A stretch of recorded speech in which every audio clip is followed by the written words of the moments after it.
बिस्मिल्लाहिर्रहमानिर्रहीम। अस्सलाम वालेकुम वरहमतुल्लाहि वबरकातुहू। स्टूडेंट, हम क्लास फर्स्ट ईयर मैथमेटिक्स का चैप्टर नंबर 1 पढ़ रही थी। इसमें हमने एक्सरसाइज 1.1 को पूरा पढ़ा था, मतलब 11 क्वेश्चन थी तकरीबन, उसको हमने पढ़ी थी।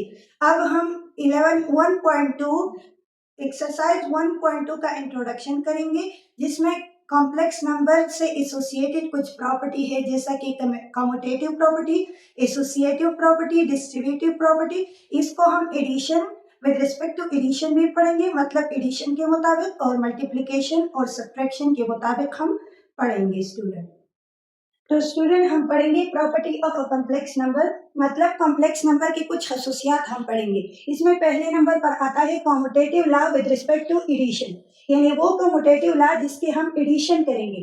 स्टूडेंट, आपने क्लास 7, 8 या फिर 9, 10 में आपने पढ़ा होगा कि a प्लस बी प्लस ए के बराबर है। मतलब क्या कि जब हम a को b के साथ ऐड करेंगे, ये इक्वल होगा b को a के साथ ऐड करके। फिर स्टूडेंट, यहाँ पर तो हम कॉम्प्लेक्स नंबर की बात कर रही है, a प्लस बी की तो नहीं कर रही है। दैट इज का मतलब है, मतलब ये z1 प्लस z2 ये एक कॉम्प्लेक्स नंबर है, ये दूसरा कॉम्प्लेक्स नंबर है। जब हम इस दोनों को ऐड करेंगे, ये इक्वल होगा z2 प्लस z1 के। लेट अगर हम एग्जांपल को लेंगे और इसको प्रूव करेंगे तो ये इस तरह बन जाएगा, z1 इज इक्वल टू, ये एक कॉम्प्लेक्स नंबर है a plus iota b, and दूसरा कॉम्प्लेक्स नंबर है z2 is equal to c plus iota d। तो z1 प्लस z2, पहले हम इस पार्ट को सॉल्व करेंगे। चलिए देखते हैं कि ये z2 प्लस z1 के बराबर है या फिर नहीं। तो z1 प्लस z2 क्या होगा, ये z1 है मैंने लिखा, और ये क्या है, z2 है, हमने एज इट इज लिख लिया। आपको मैंने बार बार स्टूडेंट बताया था पिछली वीडियो में कि रियल पार्ट को रियल पार्ट के साथ ऐड करेंगे और इमेजिनरी को इमेजिनरी पार्ट के साथ ऐड करेंगे। तो ये भी रियल है, ए भी रियल है, और सी भी क्या है, रियल है, और ये आयोटा भी, मतलब बी और डी क्या है, इमेजिनरी है। तो मैं ए को सी के साथ ऐड करूंगी, क्या बन जाएगा, ए प्लस सी, और बी को डी के साथ ऐड करूंगी, सो बी प्लस डी, और आयोटा दोनों में क्या है, कॉमन है। ये इक्वेशन नंबर 1 बन गया। अब हम एंड z2 प्लस z1 इसको प्रूव करते हैं कि इससे इस तरह का कुछ यू आंसर आता है स्टूडेंट कि नहीं। अगर आ गया तो हमारा कम्यूटेटिव लॉ ओबे होगा, मतलब वो फॉलो होगा, सही होगा। अगर नहीं आया फिर सही नहीं होगा। z2 प्लस z1 क्या होगा, मतलब मैं z2 को पहले लिखूंगा, c प्लस आयोटा डी, और z1 को बाद में, a प्लस आयोटा डी। अब हम वही तरीका अप्लाई करेंगे, रियल को रियल पार्ट के साथ ऐड करेंगे, c प्लस a बन जाएगा, और इमेजिनरी को इमेजिनरी पार्ट के साथ, तो ये क्या बन जाएगा, d प्लस b, और आयोटा दोनों में क्या है स्टूडेंट, कॉमन है। तो मैं आयोटा बाहर ले लूंगा। फिर आपने ये प्रॉपर्टी ऊपर पढ़ी है कि a प्लस बी क्या है, b प्लस ए के बराबर है। तो a plus B is equal to b plus A को मैं इस पर भी अप्लाई करूंगी, इस पर भी, मतलब ये c प्लस ए है, तो स्टूडेंट इसको मैं a प्लस सी भी लिख सकती हूँ। तो ये a प्लस सी बन जाएगा। d प्लस बी को मैं b प्लस डी भी लिख सकती हूँ, तो ये b प्लस डी और आयोटा तो दोनों में कॉमन है। तो इस आंसर, ये क्वेश्चन नंबर 2 आ गया, इक्वेशन नंबर 2 आ गया। अब अगर स्टूडेंट आप इसको देखेंगे और इसको, तो ये दोनों क्या है, बराबर है, ये दोनों बराबर है ना। तो इसका मतलब क्या हुआ, इसका मतलब क्या हुआ कि z1 प्लस z2 इक्वल है z2 प्लस z1 की, मतलब हमारे साथ कम्यूटेटिव लॉ ओबे हुआ, प्रूफ हुआ। स्टूडेंट, आपकी बुक में एक्सरसाइज 1.2 के इंट्रोडक्शन में है एक एग्जाम्पल, जो कि एग्जाम्पल नंबर 8 है। हम इसको सॉल्व करते हैं। ये है z1 is equal to 1 plus 3 iota, मतलब एक इमेजिनरी पार्ट ये है, एंड z2 दूसरा इमेजिनरी पार्ट क्या है, 3 माइनस 5 आयोटा। अब स्टूडेंट, हमने इसको प्रूफ करना है, z1 इसको, मतलब इसको z1 प्लस z2, ये हम देखते हैं कि z1 plus z2 plus z1 के बराबर है या फिर नहीं। तो इस एग्जांपल से सॉल्व करते हैं। पहला हम z1 प्लस z2 ले लेंगे। तो z1 प्लस z2 को जब हम ले लेंगे तो इसको अपनी जगह पर यहाँ लिखना है, और z2 को फिर बाद में लिखना है, 3 माइनस 5 आयोटा। हम क्या करेंगे, 1 को 3 के साथ ऐड करेंगे, तो 1 प्लस 3, क्योंकि रियल पार्ट है दोनों का, तो 1 प्लस 3 आ जाएगा। फिर ये भी इमेजिनरी पार्ट है और ये भी स्टूडेंट इमेजिनरी पार्ट है, तो ये 3 अपनी जगह पर, यहाँ पर माइनस 5 है, तो माइनस 5 और आयोटा दोनों में क्या है, कॉमन है। तो 1 प्लस 3 क्या बनता है स्टूडेंट, ये 4 बनता है, और 3 माइनस 5 ये माइनस 2 आयोटा बनेगा। फिर ये तो इक्वेशन नंबर 1 आ गया। फिर हम z2 प्लस z1 को करते हैं, मतलब z2 को पहले लिखते हैं और z1 को बाद में। तो ये किस तरह बन जाएगा, ये 3 को 1 के साथ ऐड करेंगे, सो 3 + 1 बन जाएगा। यहाँ पर 1 + 3 था स्टूडेंट, यहाँ पर 3 + 1 है। फिर -5 + 3, -5 + 3 और आयोटा दोनों में क्या है, कॉमन है। 3 + 1 स्टूडेंट अगेन 4 बनता है, -5 + 3, 5 से जब 3 गुजर जाएगा तो क्या बन जाएगा, -2 आयोटा। तो ये इक्वेशन नंबर 2 आ गया। स्टूडेंट अगर हम इस दोनों को गौर करेंगे तो ये दोनों इक्वल है। इसका मतलब क्या, Z1 + Z2 = Z2 + Z1 हो गया। अब स्टूडेंट दूसरा प्रॉपर्टी है associative law with respect to addition. मतलब क्या, कॉम्प्लेक्स नंबर एसोसिएटिव लॉ को भी फॉलो करता है, उसको भी ओबे करता है। सो एसोसिएटिव लॉ एडिशन के मुताबिक क्या है, a + b + c = a + b + c। मतलब क्या, जब हम b + c को पहले ऐड करेंगे, इसके साथ a बाद में ऐड करेंगे, तो ये बराबर होगा a को b के साथ ऐड करके बाद में इसके साथ c ऐड करके।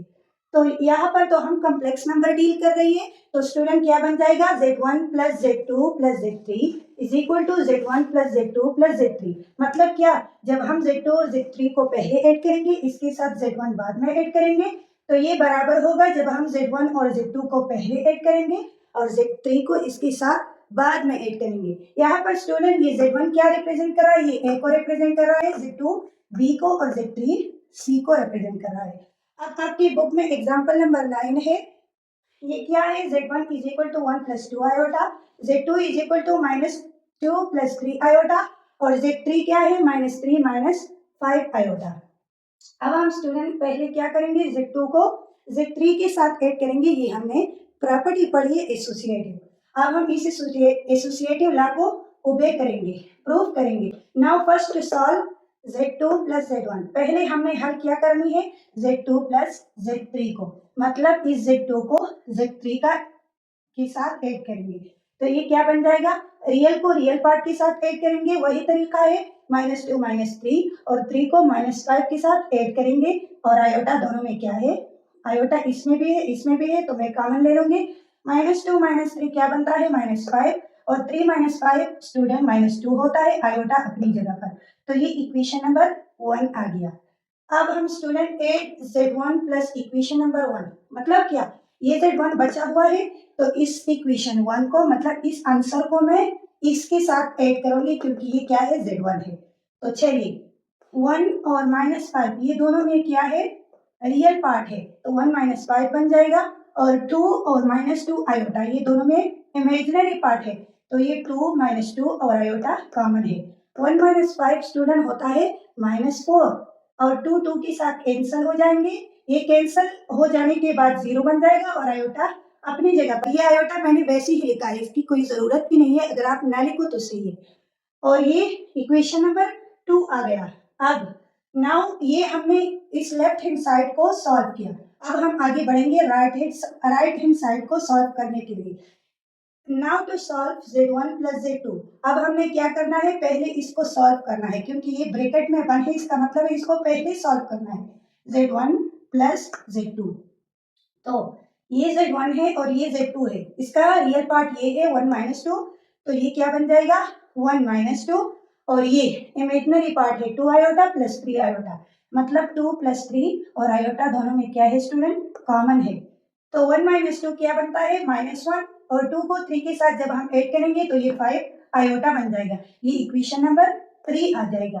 अब स्टूडेंट ऐड इक्वेशन 3 + Z3, क्योंकि ये Z3 राइट हैंड साइड में बचा हुआ है, तो इस Z3 और इस आंसर को मैं ऐड करूंगा इस इक्वेशन नंबर 3 को।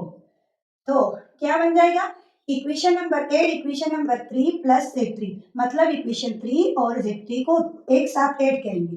तो इसका रियल पार्ट ये है -1 और Z3 का है -3, -1 और -3 यहाँ पर मैंने लिखा है। फिर 5 और -5 आयोटा, ये इसका इमेजिनरी पार्ट है, 5 - 5 और आयोटा दोनों में क्या है, कॉमन है।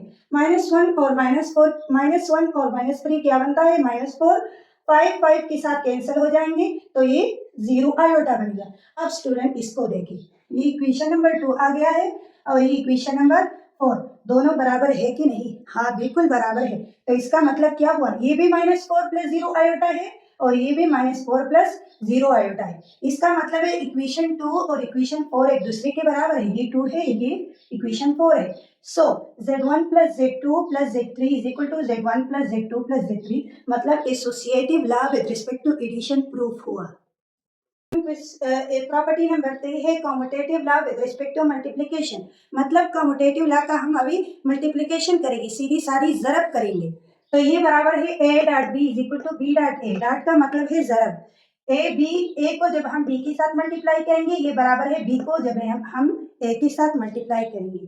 तो ये मतलब क्या, Z1 डॉट Z2, जब Z1 को Z2 के साथ मल्टीप्लाई करेंगे और Z2 को Z1 के साथ, ये दोनों एक दूसरे के बराबर होंगे। आपके बुक में एग्जांपल नंबर 10 इस commutative law with respect to multiplication के मुताबिक है। इसको हम सॉल्व करते हैं। Z1 is equal to 2 minus 3 iota और Z2 क्या है, -1 प्लस 2 आयोटा। मतलब 2 को हम 1 के साथ मल्टीप्लाई करेंगे, इस सारे को इस सारे के साथ मल्टीप्लाई करेंगे। तो Z1, ये Z1 और Z2 को पहले मल्टीप्लाई करेंगे तो क्या बन जाएगा, Z1 को अपनी जगह पर लिखेंगे और Z2 को यहाँ पर लिखेंगे। तो हम क्या करेंगे, Z1 को Z2 के साथ जब मल्टीप्लाई करेंगे तो इसमें 2 -1 के साथ तो ये -2 बन जाएगा। फिर 2 को 2 आयोटा के साथ तो ये 4 आयोटा बन जाएगा। और 3 को -1, ये माइनस माइनस क्या बनेगा, प्लस बनेगा।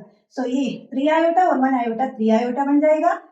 और फिर 3 आयोटा को 2 आयोटा के साथ मल्टीप्लाई करेंगे, यहाँ पर प्लस माइनस स्टूडेंट माइनस बन जाएगा और 2 3 6 आयोटा स्क्वायर बन जाएगा। तो -2 यहाँ पर आयोटा स्क्वायर -1 के बराबर है, तो वो वाला माइनस और ये माइनस प्लस बन जाएगा, क्योंकि माइनस माइनस प्लस होता है। और 6 और 2, जब 6 से 2 में माइनस करूंगा तो ये 4 बन जाएगा और 4 और 3 आयोटा क्या बनेगा, 7 आयोटा। ये इक्वेशन नंबर 1 आ गया। अब स्टूडेंट Z2 और Z1 को हम मल्टीप्लाई करेंगे, मतलब इस वाले को। तो पहले Z2 को हम लिखेंगे, ये Z2 है, बाद में इस Z1 को हम लिखेंगे। तो ये बन जाएगा -1 और 2, -2 इसका मल्टीप्लिकेशन -2 आ जाएगा। फिर -1 और -3, माइनस माइनस प्लस बन जाएगा, ये 3 आयोटा बन जाएगा। और 2 आयोटा और 2 ये 4 आयोटा बन जाएगा। और 2 आयोटा 3 आयोटा के साथ जब मल्टीप्लाई होता है तो -6 आयोटा स्क्वायर बन जाएगा। ये -2 और यहाँ पर +6 है, क्यों स्टूडेंट, क्योंकि आयोटा स्क्वायर तो -1 के बराबर है, माइनस माइनस प्लस बन जाएगा। तो 6 से जब हम 2 को माइनस करेंगे तो ये 4 बन जाएगा और 3 आयोटा और 4 आयोटा 7 आयोटा बन जाएगा। ये इक्वेशन नंबर 2 आ गया। स्टूडेंट अगर आप गौर करें, इक्वेशन नंबर 1 2 के बराबर है, इसका मतलब ये प्रूफ हुआ Z1 dot Z2 is equal to Z2 dot Z1। अब 4 नंबर प्रॉपर्टी है associative law with respect to multiplication. ये क्या है, मतलब एसोसिएटिव लॉ का जरब करेंगे। A dot B dot C is equal to A dot B dot C। तो क्या बन जाएगा, Z1 dot Z2 dot Z3 is equal to Z1 dot Z2 dot Z3। Example number 11 है आपकी बुक में। Z1 ये है, Z2 ये है और Z3 ये है। अब हम पहले इसको सॉल्व करेंगे। First solve Z2 dot Z3, इसको मल्टीप्लाई करेंगे, मतलब ये हम ले लेंगे और ये, इस दोनों को जब हम मल्टीप्लाई करेंगे, सारी मल्टीप्लिकेशन है, तो ये बन जाएगा। फिर 2 को 6 से माइनस करेंगे तो ये 4 + 7 आयोटा बन जाएगा। ये इक्वेशन नंबर 1 आ गया। अब हम मल्टीप्लाई इक्वेशन 1 डॉट Z1, मतलब इस और इस आंसर को मल्टीप्लाई करेंगे, इसको और इसको। तो -1 माइनस आयोटा 4 + 7 आयोटा। जब हम इस दोनों को मल्टीप्लाई करेंगे तो ये बन जाएगा, और जब हम 4 को 7 के साथ ऐड करेंगे तो 11 + 3 आयोटा बन जाएगा। ये इक्वेशन नंबर 2 आ गया। नाउ टू सॉल्व, अब हम राइट हैंड साइड को सॉल्व करेंगे। Z1 डॉट Z2, मतलब Z1 और Z2 का मल्टीप्लिकेशन करेंगे तो इससे ये आंसर आ जाएगा। फिर -1 और +2 ये 1 बन जाएगा, और 2 आयोटा और आयोटा 3 आयोटा बन जाएगा। ये इक्वेशन नंबर 3 आ जाएगा। फिर स्टूडेंट नाउ मल्टीप्लाई Z3, इस Z3 मतलब ये Z3, और हम इस आंसर को मल्टीप्लाई करेंगे तो ये आ जाएगा 2 - 3 आयोटा 1 + 3 आयोटा। तो इस दोनों को जब हम मल्टीप्लाई करेंगे तो ये बन जाएगा 2 + 6 आयोटा -3 आयोटा -9 आयोटा स्क्वायर। तो ये बन जाएगा 11 + 3 आयोटा। अब स्टूडेंट इक्वेशन नंबर 2 और 4 एक दूसरे के बराबर है। इसका मतलब क्या हुआ, equation 2 is equal to equation 4। So ये प्रॉपर्टी प्रूफ हुआ। तो स्टूडेंट ये थे हमारे आज की वीडियो। मिलेंगे किसी और इम्पोर्टेंट वीडियो के साथ। अगर आपको हमारी ये वीडियो पसंद आई है तो वीडियो को लाइक करें, चैनल को ज़रूर सब्सक्राइब करें, दोस्तों के साथ शेयर भी करें और एक अच्छा सा कमेंट भी करें। मिलेंगे किसी और इम्पोर्टेंट वीडियो के साथ। दुआओं में हमें याद रखिएगा। अल्लाह निगहबान।